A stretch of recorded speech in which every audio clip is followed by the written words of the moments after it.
Hello everyone, welcome back. I'm actually sitting in the bed of my truck. So, Christian has come a long ways. Sorry, it's kind of bright shining on the book here. Okay, he started at the City of Destruction, went to the Slough of Despair, Mr. Legality's house, the Wicket Gate, which was a great success to get there, Mr. Interpreter's house, the cross and the tomb where he got rid of his burden.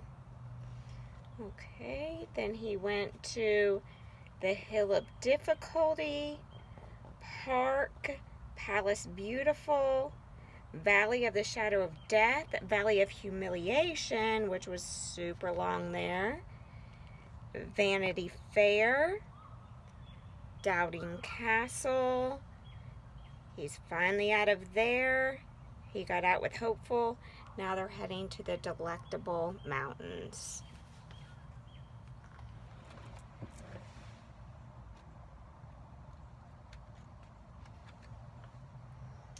Then they came to the Delectable Mountains, which the Lord of the Hill owns, and that's capitalized, so talking about God. Here they saw gardens and orchards, vines, shrubs, woods, and streams. They drank and washed themselves, and they ate freely of the grapes. Now there were shepherds at the tops of these hills, and as they stood by the highway, Christian and Hopeful spoke to the man.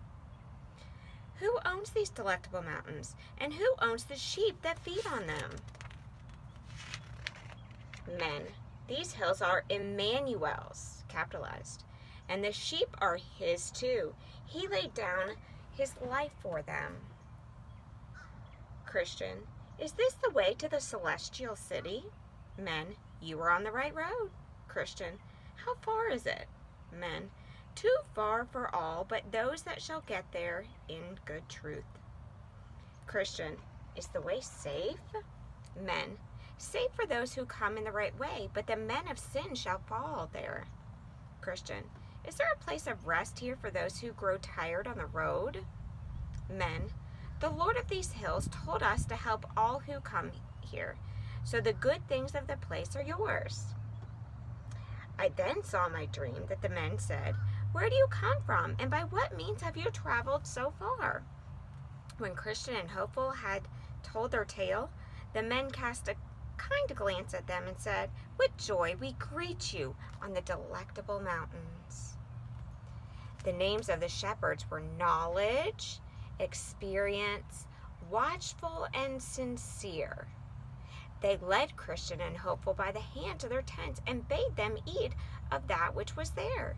Then they all went to their rest for the night. When the morning broke, the men woke up, Christian and Hopeful, and took them to a spot from which they could see a bright view on all sides. Then they went with the shepherds to the top of a high hill named Error.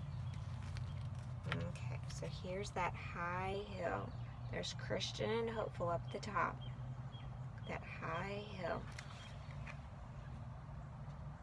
It was steep on the distant side, and they told them to look down to the foot of it.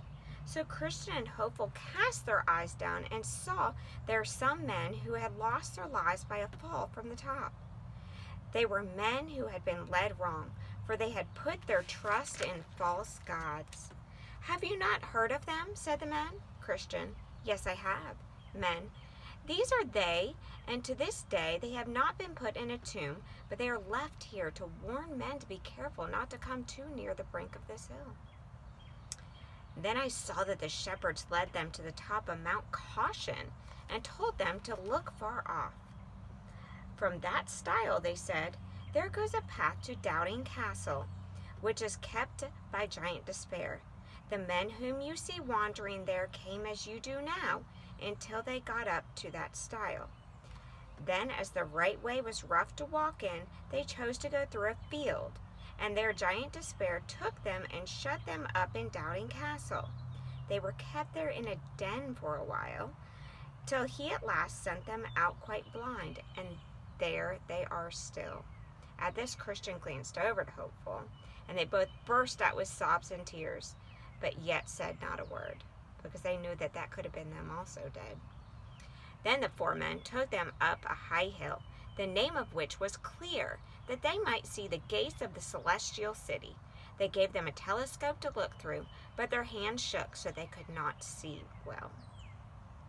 When Christian and Hopeful thought they would move on, one of the men gave them a map of the way.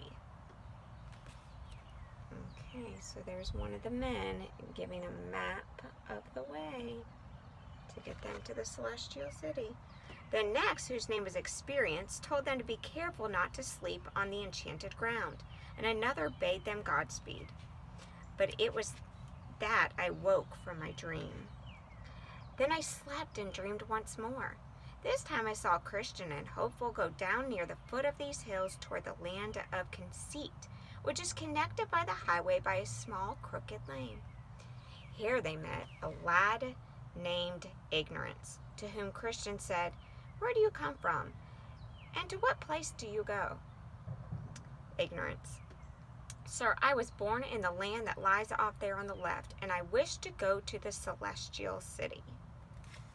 Okay, here is Ignorance. Christian: "How do you think you will get in at the gate?" Ignorance: "The same way everyone else does." Christian: "But what do you have to show at that gate that will allow you to pass through it?" Ignorance: "I know my Lord's will, and I have led a good life. I pay for all that I have. I give tithes, and I give to the poor, and I have left my own land for that to which I now go."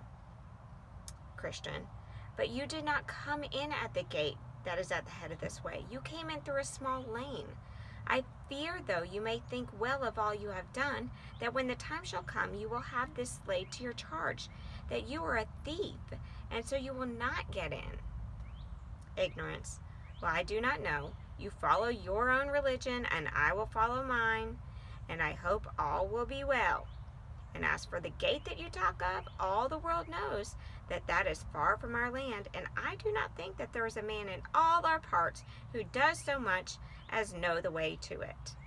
I do not see what need there is that he should, since we have, as you see, a fine green lane at the next turn that comes down from our part of the world." Okay, so there is Ignorance talking to Christian and Hopeful.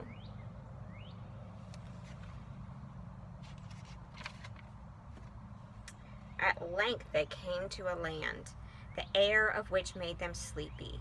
Here the lids of Hopeful eyes dropped, and he said, "Let us lie down here and take a nap." Christian: "By no means. If we sleep here, we will wake no more." Hopeful: "Nay, friend Christian, sleep is sweet to the man who has worked all day." Christian: "Do you not remember that one of the shepherds told us to beware of the enchanted ground? He meant that we should be careful not to sleep. So let us not sleep, but watch." Hopeful: "I see I am in the wrong." Christian: "Now then, to keep sleep from our eyes, why don't you tell me how you first came to be a pilgrim?" Hopeful: "Do you mean how did I first come to look to the good of my soul?" Christian: "Yes." Hopeful: "For a long time the things that were seen and sold at Vanity Fair were a great joy to me." Okay, so Hopeful had been at Vanity Fair. You see the tent, the fair tent? That's Hopeful. So he's talking about his past. Christian: "What things do you speak of?" Hopeful: "All the things of this life: lying, swearing, drinking, love of self, and all that tends to kill the soul. But I heard from you and Faithful that the end of these things is death. That made me think that I wanted the new life that you have." Thus did they talk as they went on their way. I saw in my dream that by this time Christian and Hopeful had gone through the enchanted ground and had come to the land of Beulah. There the air is sweet, and as their way lay through this land, they walked through it slowly. Here they heard the birds sing all day long, and the sun shone and night. Okay, so there's some of the birds, because it is beautiful there. The valley of death was far away, and the land was out of the reach of giant despair. They could not from this place so much as see Doubting Castle. Yay! Now they went on in sight of Zion, and here some of the bright ones came to meet them. Here too they heard the voices of those who lived in Zion, and they had a good view of this land of joy. It was built of rare gems of all colors, and the streets were paved with gold. At length, step by step, they drew near to Zion and saw that the gates were flung back. A man stood in the way, to whom Christian and Hopeful said, "Whose vines and crops are these?" "They are the king's," he said. "They were put there to give joy to those who travel on the road. Eat whatever fruit you like, and then come to see the king's walk." I then saw that when they awoke from a good sleep, they wanted to go up to Zion. But the sun threw off such bright rays from the celestial city, which was built of pure gold, that they could not as yet look on it except through a dark glass. This is getting really exciting. They're almost to the celestial city. Okay, we're going to go ahead and stop here. And in the next video, I'll find a new location. Where might that be? I don't know. See you soon.